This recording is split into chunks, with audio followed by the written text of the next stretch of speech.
A gente vai voltar a falar do caso Gerson, um rapaz que entrou no recinto da Leoa, num parque da Bica, na manhã de ontem, e infelizmente morreu. A gente conversa agora com Glaucia Araújo mais uma vez. Ela vai conversar com a juíza responsável pelos inquéritos de Gerson de Melo Machado. Lembrando que ao longo da vida foram 16 detenções, 10 quando ele ainda era menor de idade e 6 depois da maioridade. Sempre que era detido, sempre que era preso, Gerson repetia para os policiais e para qualquer pessoa que perguntasse que ele fazia isso porque ele queria ficar preso, porque era na prisão onde ele se sentia mais seguro, mais acolhido, onde ele recebia alimentação, onde ele tinha onde dormir com certo conforto de acordo com ele mesmo e onde ele recebia os medicamentos. Era onde ele se sentia bem. Gerson merecia um acolhimento diferente. Ele merecia ter um destino diferente. Por isso que a gente está falando tanto sobre esse caso e vai continuar. Inclusive, vejam só que interessante a informação que a gente acabou de receber. A Justiça publicou a sentença do caso de Gerson, determinando a internação dele um dia após a morte. 30 dias depois da prisão do garoto Gerson. Essa decisão só saiu hoje. Por que só saiu hoje? Teve que acontecer essa tragédia para a Justiça perceber que tinha um documento ali esperando a análise da Justiça agora, depois de toda essa tragédia. Bora conversar com Glaucia Araújo. Daqui a pouco a gente comenta mais sobre isso. Glaucia, é com você. Oi, Danilo. Inclusive, eu estou aqui com a juíza Conceição Massicano, já para conversar com ela, que ela teve alguns encontros com ele aqui na audiência de custódia, né, doutora?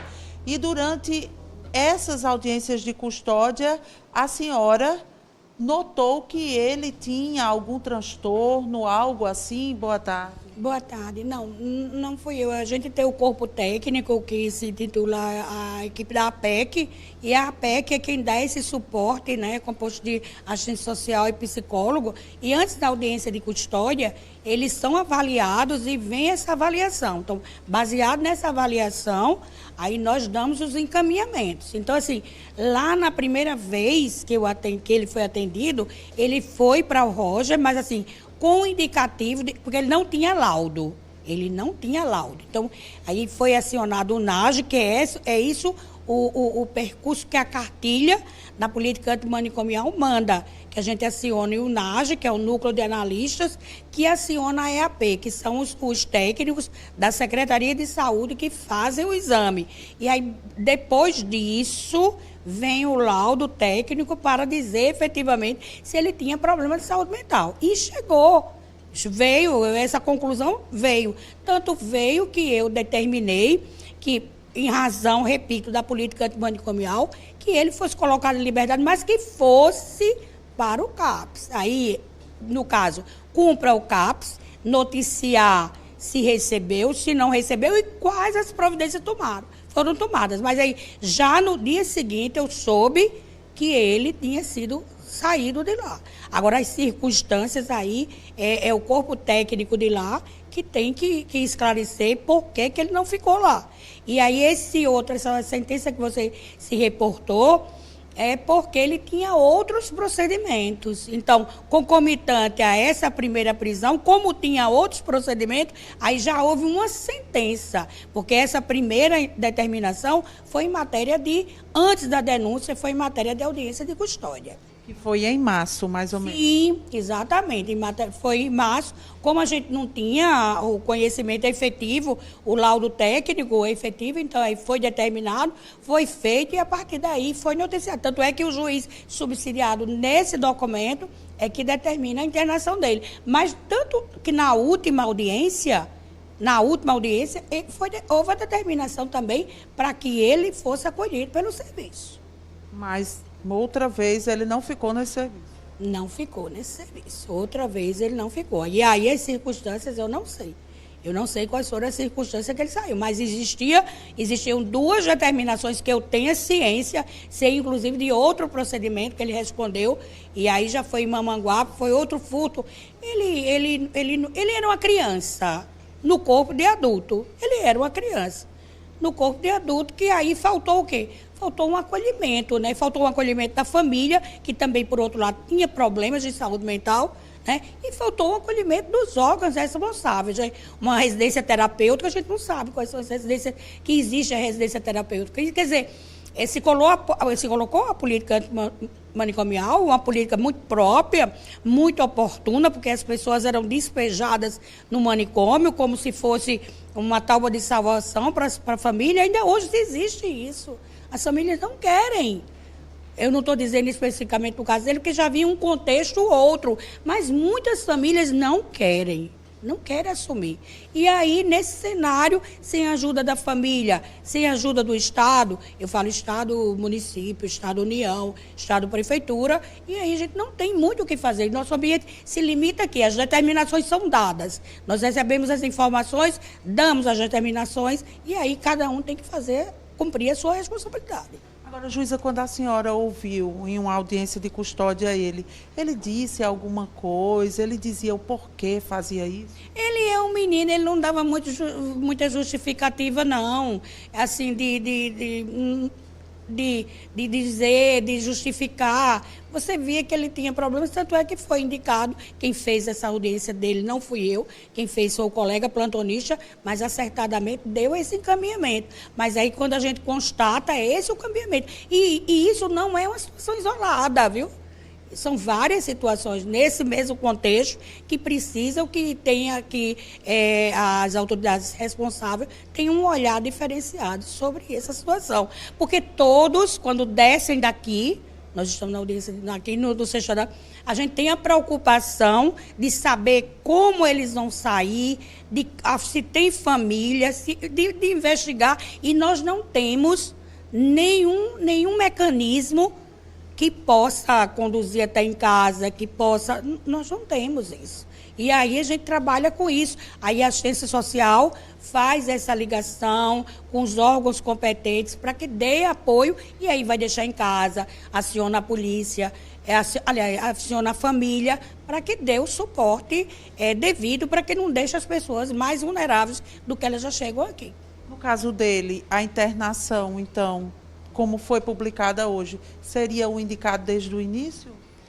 Bem, eu penso que pelo menos numa fase provisória, sim, e com acompanhamento depois, mesmo que ele viesse para o tratamento ambulatorial, que tivesse um outro, eu não conheço assim da vida dele, mas eu soube que a família dele também tinha problema de saúde mental. Então, se fazia necessário um acompanhamento de uma assistência social, né, para que realmente acompanhasse, mesmo ele sob tratamento ambulatorial, mas que tivesse uma supervisão, alguma coisa que efetivamente visse o que é que ele estava fazendo, porque ele não tinha condições. Ele era um menino, ele não ia se suicidar.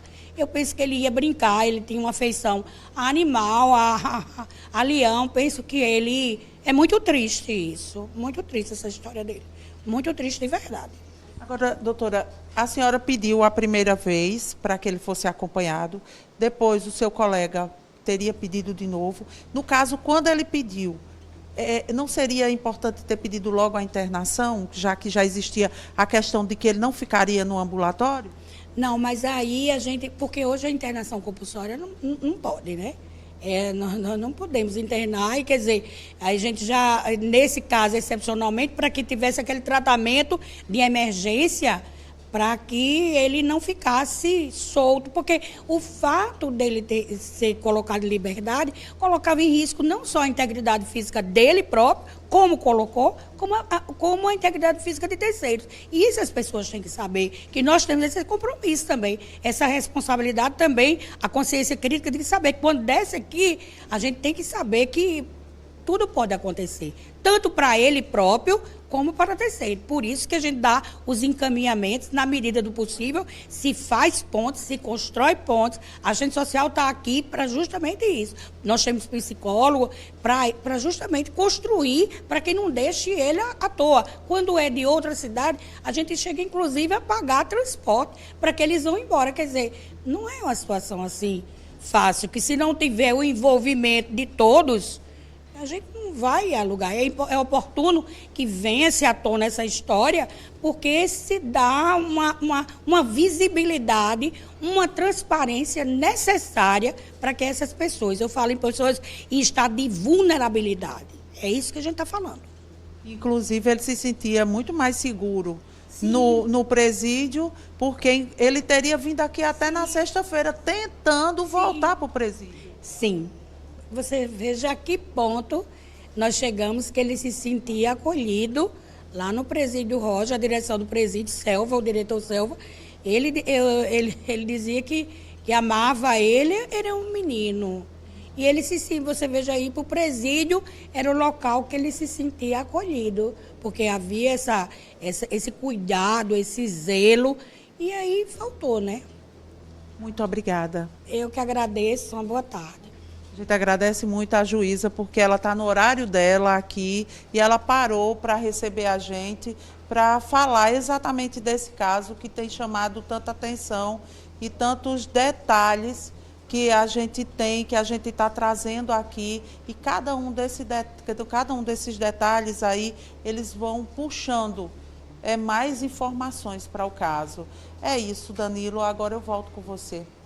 Obrigado, viu, Glaucia? Agradecer, reforçar, o agradecimento pela disponibilidade da juíza, e a gente continua falando desse caso, porque a morte de Gerson, como a gente está vendo, reacendeu essa discussão sobre a saúde mental. A gente está ao vivo, por ligação por Meet, com a professora da Universidade Federal da Paraíba, Ludmila Cerqueira Correia. Ela coordena o grupo de pesquisa Loucura e Cidadania. Professora, muito boa tarde. Já agradeço a disponibilidade de conversar com a gente e queria começar essa conversa, professora, perguntando se você ouviu agora a entrevista da juíza da audiência de custódia, em que ela falava sobre esses problemas que acontecem principalmente após as determinações judiciais, após as decisões que são tomadas, muitas vezes falta de comunicação, falta de apoio, para que essas pessoas cheguem até o serviço qualificado de saúde, seja ele qual for. Professora, muito boa tarde. Boa tarde, Danilo. Inicio agradecendo a oportunidade de diálogo com vocês. E, infelizmente, não vi a entrevista da juíza, porque eu não estou em João Pessoa, eu estou num congresso em Brasília e eu não consegui acompanhar ao vivo. Mas entendi as questões que você pontuou por ela.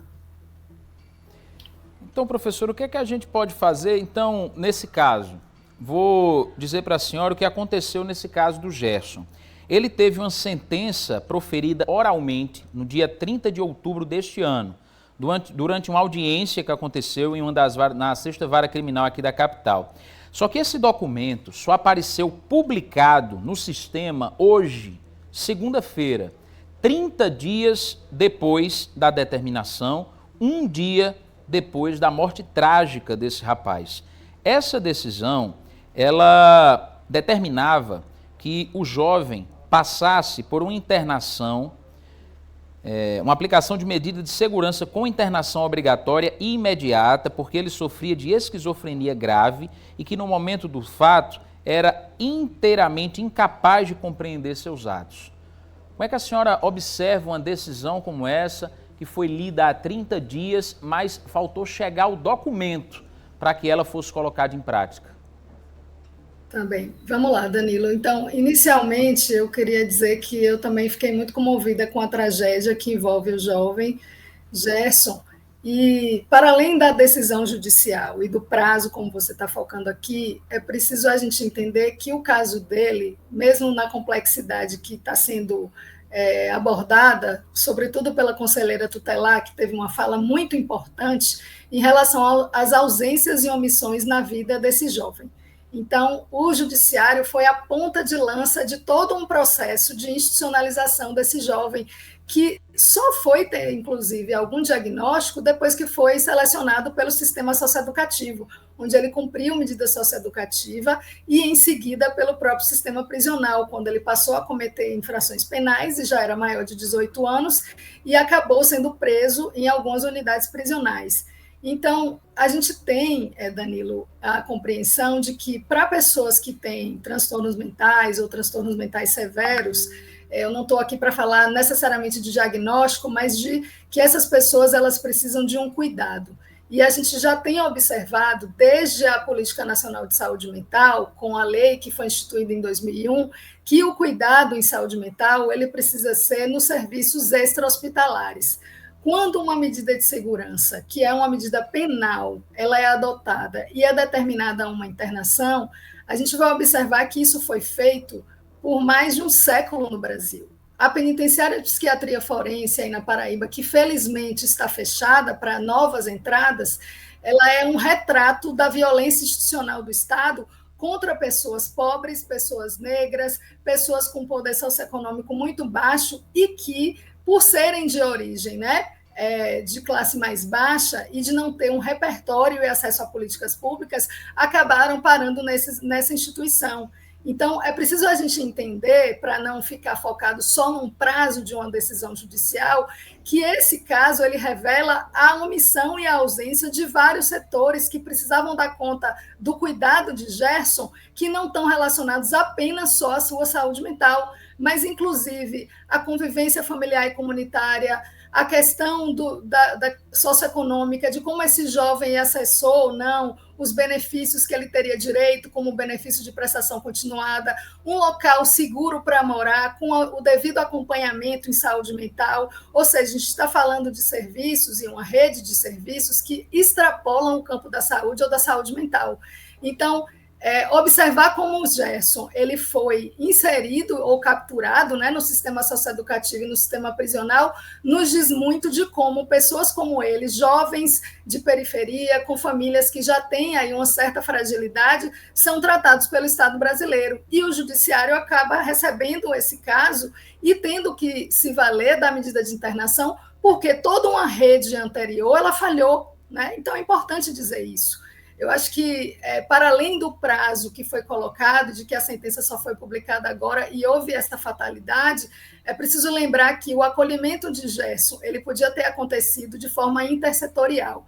É o que a política antimanicomial do Poder Judiciário vem tratando desde a publicação da sua resolução em 2023. E se o município de João Pessoa ainda não se organizou para dar conta de casos também como o de Gerson, é porque isso revela também uma fragilidade dessa rede de atenção psicossocial que a gente sabe publicamente que está estagnada há muitos anos em João Pessoa. Então, eu quero dizer que a complexidade do caso de Gerson revela também a falta de atenção e atuação conjunta das instituições que deveriam promover o cuidado dele desde antes e que, infelizmente, foi o judiciário que precisou dar conta e com esse prazo aí que acabou sendo exíguo e houve essa fatalidade na vida dele.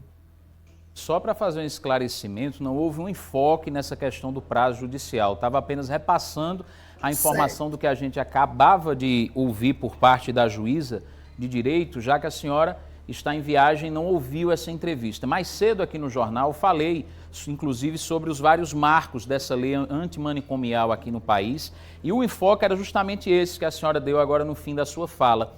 Os problemas que a gente enfrenta, que a gente se depara com relação a essa lei antimanicomial, que ela passa a valer, mas não existe toda uma estrutura para receber esses usuários. Não existe um acolhimento. Eles simplesmente fecharam os manicômios judiciários ou então os hospitais psiquiátricos e deixaram muitos dos usuários ao léu, sem ter um apoio, sem ter essa porta de entrada na saúde, seja municipal, estadual, federal, enfim. Queria que a senhora falasse um pouco sobre o trabalho que a senhora realiza na UFPB, inclusive com relação a esse acolhimento dessas pessoas para evitar que outras tragédias aconteçam como aconteceu a do Gerson agora, nesse último domingo.